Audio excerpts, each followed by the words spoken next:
Okay, so we are going to be talking about The Walking Dead Season 11, Episode 1 of the final season. It's called Acheron. That I looked it up what it means. It's like a river in Greece or something like that. I'm guessing how it relates to the episode is like them going through the subway, and I'm guessing something happened in the river of Acheron where people dangerous. But anyway, so this episode doesn't actually come on AMC for about another week. The way I was able to watch it, I'll just put this out there, is I know people get it for free with like AMC Plus right now. But if you don't have that, then there's a website called F Movies. Sounds like a porn site, but it's not. But you can go to there. I'll probably put the link in the description, and they have episode 1 up. I know some people have seen episode 2 already, but unfortunately, I just saw episode 1. Not unfortunately. So this is going to be mostly all spoilers, but for people that don't want spoilers, I'll just go ahead and put out as generic as I can because I'm terrible at giving non-spoiler reviews. I just can either tell you if it's good or bad. That's all I can really say whenever it comes to trying not to give spoilers. So it was good. I won't harp on it too much like I usually do in my Walking Dead videos. But of course, all of this stuff would be so much better if we could have the writing quality that Angela Kang has brought to the show. If we had, our cast or main cast, Rick, Michonne, and Carl, added in there and more filled out. But they are absolutely doing the best that they can with it. Like I've said, some of these episodes of 9, 10, and 11 are better than, back in the day when they had more of a full cast, with maybe season 7 and 8. So anyway, let's get into it. I really like this episode. They're doing good for what they have. Very well, awesome. So I took some notes on my phone, so you'll see me looking at that, just so I don't forget anything. So we get an opening shot of Daryl, which was really cool, with him looking over the military base, and Angela Kang, I listened, they had a little 10-minute segment after the episode with her talking about the opening shot and how it's like symbolism for Daryl being like, I guess, kind of intact because he's got his wings, new wings on the back of his vest. That he's had for a little while, and she's talking about whenever he has his broken mental state or whatever, he'll have the ripped wings and that. So yeah, it was just a cool establishing shot. Shots like that are really important to me in movies and TV, especially if you're doing the season premiere, and then yeah, I was glad they had that cool opening shot.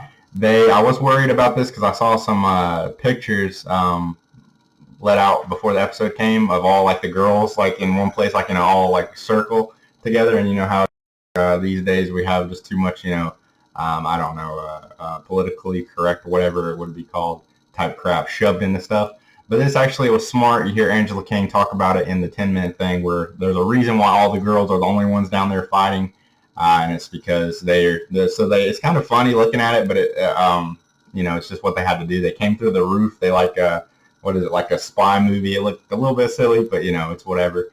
But all the girls had to get hoisted down because they were lighter, and then the guys would, presumably have more strength to be able to pull them back up.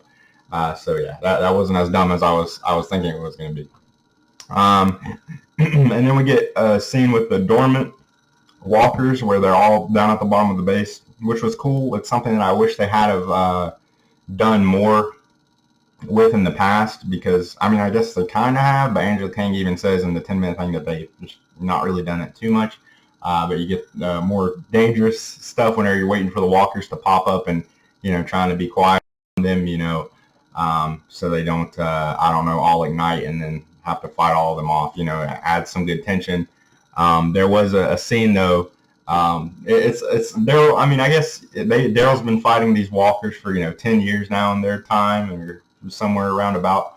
But man, his aim is so precise. Like, even it makes me think back to whenever Rick was on the bridge before the bridge gets blown up, and Daryl's shooting the arrows and saving him from like a way long distance. Same thing with Carol. He's like doing throwing knives and the crossbow and that.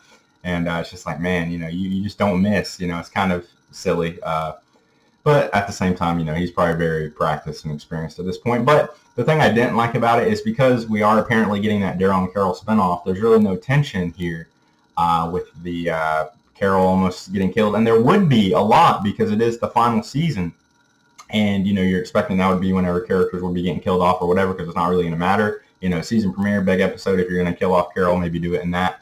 Not that I would really be too fooled that they would. Maybe if it was like the season finale, series finale. But yeah, it's just kind of like, if it wasn't for them announcing that spinoff, you could have got me. You probably could have got me a little bit more engaged with that, with Carol almost getting got there. Let's see. And then the cool new intro, man. So I really was a fan of course, the season 1 and 2 intro. And, I think I've liked pretty much all the intros. But by far, they've got the coolest ones in the past 9, 10, and 11, where they kind of take you through the course of all the seasons. And this one adds even more stuff. Just a few things I could pick up on. They added dog in the intro, and still, of course, you get all the usual stuff. You get, callbacks to Rick, Carl, the farm, I think the prison as well, just everything throughout the series, all the big moments. And they added dog in there, it looks like. I'm sure you could go back and slow it down and catch some more stuff. And then they added the swords for Michonne. So for season 10, they added her swords with the X in the intro, but now they're sticking straight up for 11. That's cool. Attention to detail there. And then also, I'm not sure when they started filming this season. Was it in the wintertime, I guess, because everything's been so messed up with COVID. But I could have sworn they started filming this in like the summer, I had heard. But I guess not, because everything still looks dead and cold. And I guess we'll just move into summer, which I do like how much cold weather we've had in The Walking Dead lately. For in the past 2 seasons or so, it's been like that because of the COVID mess. Nice, because the majority of The Walking Dead has taken place in the summertime, so it's a nice change of scenery to see. So we still are in the cold weather, which is good for the continuity too from the COVID episodes at the end of last season, and then we carry on with still the cold weather as well, which has been a problem in the past where we'll end on a season in the fall time, then we'll start it up in the summertime. It's very, very jarring if you watch them back to back. I like the opening scene with Alexandria with the sign, all ruined, and it's really cool, especially if you go back and watch like season 9, whenever they open up with the new Alexandria, the new beginning, and all of that, and then now to see it all decrepit and on its last leg. And then I like the little scene where Maggie's group has heard of Negan. She's probably been shit talking to them about him and what happened. And then let's see. So whenever they have the volunteers, I like how Gabriel is the first one to volunteer to go to the subway mission, and that because it's a big development for him from how he used to be the coward. I mean, he hasn't been like a coward like that for a long time, but I just like how they make sure they make him volunteer first, just to show how much he really has changed and became an awesome character. I like the rain atmosphere that we got. They had some they were soaking those poor actors in those fucking rain machines, dude. That was not like a drizzle. I mean, I guess it had to be, a flood to build the tension and all that and give them a reason to go down into the subway. But man, they almost drowned those fucking actors. But I like how they have to have Negan be the one to lead the way through the city, so it gives him a reason to be there, because he is from the area, D.C., Virginia, and all that. Which you would think, with how long the characters have been in that area, they would know the city pretty well. Or even Negan points it out at one point. He's like, don't y'all know how to read a damn map or something? But yeah, give Negan a reason to be there, which I'm glad he was. So you do feel bad for Negan at some points in this episode for sure. Whenever him and Daryl have kind of had the moments in the past season 10, whenever they were fighting the Whisperers together. And then so Negan's kind of looking to Daryl like whenever Maggie's treating him like shit, like, come on, bro, you gonna let her treat me like that, and Daryl kind of blows him off, of course, because he has to. I don't really think Daryl's still really right out the gate that pissed off at Negan, but he does have to do that, be more loyal to Maggie, of course, and also you get to see a lot of the cool how they remember Negan is a leader, primarily he was, and that kind of stuff doesn't just go away. So he does kind of have the moments where he's wanting to lead and direct the group, in some logical ways to go about things. But Daryl has to keep shutting that down, and everybody else does, because before long he would be leading the group, because that's just how those personalities would kind of prevail. So I get why they're kind of shutting him down, but you feel bad for him. Like at one point when he's killing the walker in the subway, just saving the kid. Negan's always saving kids, and and they just kind of sit back and watch, and it's a big fat zombie. You don't really see the big fat zombies that often, except for the Whale Walker maybe back in season 2. But yeah, you feel bad for Negan sometimes, man. He's just trying to save the kid, and they're all just watching him, waiting for him to die. So anyway, let's see. I don't want to lose track of my notes here. And then in the subway, I don't know if this was done on purpose. Eyes are burning. But they have a scene or a painting on the wall that says, "God, if God's alive," or something like that, he's going to have to ask for my forgiveness or something like that. And back in the first season, in the first episode, I'm pretty sure, you get the blood on the wall of the house that Rick goes up to. It says, "God forgive us." So that's kind of a nice parallel from the very first episode of the first season to the very first episode of the last season, I think, if that's on purpose. I don't know. And then, let's see, I like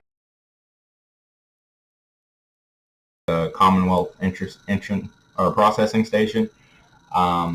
We didn't see Lance there, but I do like how they kind of, I guess, changed settings from where we were at back at the railroad station. And like I said, we did get a big character in there, Mercer, already, because they did that area and just kind of blandness. And also, it is exactly what it needed to be. Like, I expected them to be in suits. Uh-oh. All right. Sometimes, I'm sorry. I worry about my computer. A lot of noise, so I apologize for that. It's just, it's kind of screwy sometimes. So we'll try to get through this pretty but I like seeing them in their suits. It does look so strange, the way they're like lawyers. The interviewing process was absolutely awesome. Comedy stuff in there that you get. But Yumiko, she's just talking too much. They're asking them so many questions, just kind of trying to break. Like if they wipe their ass, like what? Which is something I've always wondered, right? And you get Eugene, whenever they're asking, "What was your zip code?" Yumiko's like, "I don't remember. How do you expect us to remember that?" And then Eugene's like, "Well, from this year to this year, my zip code was this. From this year it was that," because of course he would be the one to remember all that. So yeah, all that interview stuff, a lot of the stuff with the Commonwealth was actually pretty funny. But the interview especially, and you hear Angela Kang even talking about, doing the split screen stuff, not wanting it to be too silly, but it was a time where they could have fun. So yeah, I like that a lot. That scene. Let's see, and then you get Yumiko. I mean, not Yumiko. You get Princess and Mercer. Kind of having a little bit of sense together. I mean, I'm just reading too much because I read the comics, but I know they're gonna have a romance set up at some point. What is his name? Ezekiel calls Mercer a spacesuit pumpkin because he, they really shit on the suits a lot in this show pretty hard, and because everybody shit on how ridiculous they look in the comic books, and I guess they're pretty open to go ahead and tell you, in the show, be self-aware. Yeah, the suits do look pretty ridiculous, right? The Commonwealth outfits. I like the water cup edit, just little things. I hope they don't just put thought into this kind of stuff. A lot of times they will into cinematography and stuff in the premieres and the finales, but I hope they keep it up, especially if this being the final season. But just little stuff. But Ezekiel puts down his water cup, and then it transfers to Eugene putting down his water cup. Just little stuff like that. And then there was something funny, hilarious with Princess whenever she can tell the guards apart, and they're like, "What the fuck? How can you tell the guards apart?" Because they all look just exactly the same. But yeah, I'm liking Princess's character pretty good. She was a little too annoying in the comics. A lot of people complain, but I think she's pretty funny in the show for sure. And then Yumiko's sister being the one who, from the comic where they find somebody that they know, one of our main group knows at the Commonwealth. I think, as much as I would have liked to seen it be one of our more main characters, I guess it does help build up that side character with Yumiko, or more background character. And we need characters like that to be built up. And also it works really well for the plot because it gives them a reason to stay at the Commonwealth. Whereas in the show, in the comic book, it's just kind of like just a part of the story. I don't really think it's the thing that's keeping them there, as much like it was in this. So it did work better for that story-wise. They are burning money, which I thought was strange because to my memory in the comic, the cool thing about the Commonwealth is that they kind of start to value things like wealth and status, education, things like that again, like how our modern world does. But in the apocalypse, you get all that stripped away. Everybody's on an even playing field. But they try to make it not that way. So maybe they had a different form of currency that wasn't actually American money. I don't remember. The music in this episode was good. You know, you hear the little Negan theme splicing there at times. It sounds like there's a little bit of Commonwealth new theme too whenever they first write in.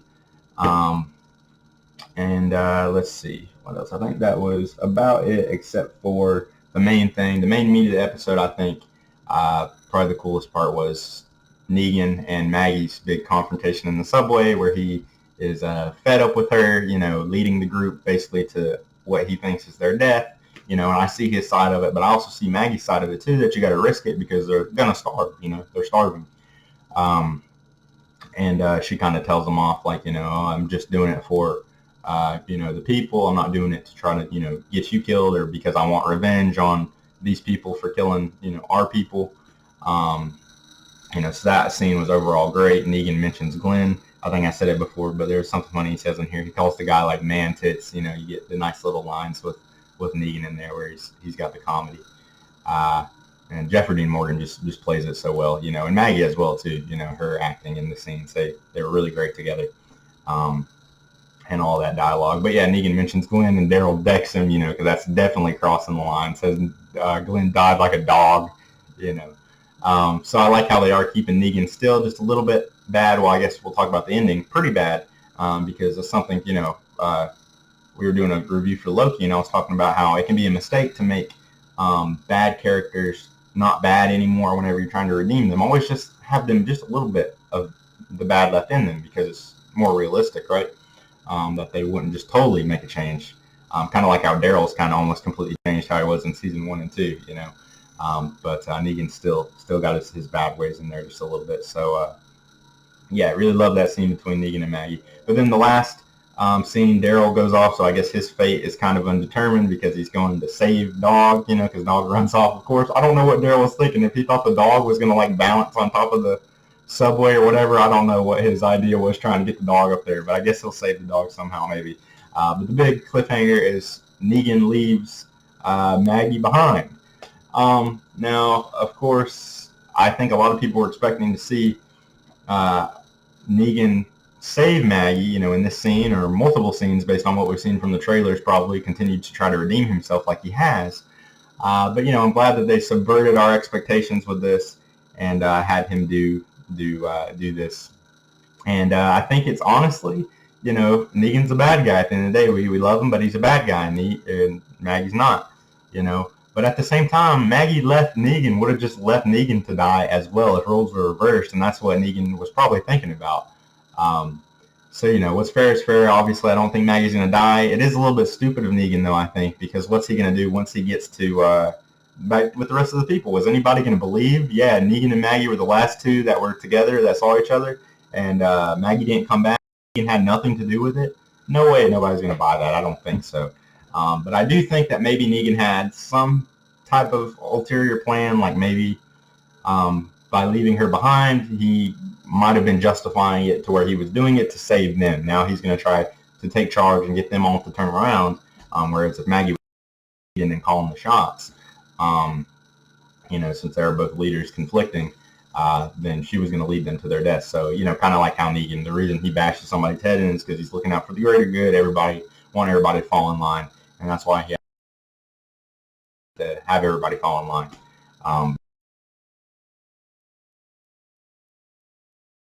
With it, but I don't know. I guess we'll just have to see how it plays out. I really don't see how they're going to justify not killing Negan after he did something like this, but I don't think that they will just yet. If they do, you know, of course, I hope not. It was kind of funny, though. I thought the shot, Negan has like a very dead look in his eye, like a serial killer look, you know. I mean, he is pretty much, right? But the way he kind of disappears out of the shot was kind of funny. I thought he was just like that, and he was gone, except it was down instead of to the side. But yeah, so that was the episode. You know, I was pretty hyped on it. I don't know how it would compare to other season premieres, but you know what? Like I said, with all this show has left, it is no dialogue, felt, you know, like it has in the past, melodramatic or whatever. Like I said, it was really good for those scenes in the subway between Negan and Maggie and that, and really comedic with the Commonwealth stuff. And yeah, so I'm thinking in part 2 they'll finish up with the subway arc and the Commonwealth, processing arc, and then we'll go ahead and speed along to actually being at the Commonwealth in episode 3 and being out of the subway in episode 3 as well. So that's about all I got to say, I think. Probably will definitely do a review for part 2 and more episodes of The Walking Dead this season. Since it is the last chance to do reviews on the newest episodes. So yeah, out of 10, damn, I might have to give it a 9, to a 9.5. I really did enjoy it. I just hope that they, keep it up, which I do think they will, because 9, 10, and 11 have all been pretty consistent throughout, despite, of course, everything that the show is missing at this point. But yeah, super enjoyable. So thank you for watching, and I will see you guys in the next video.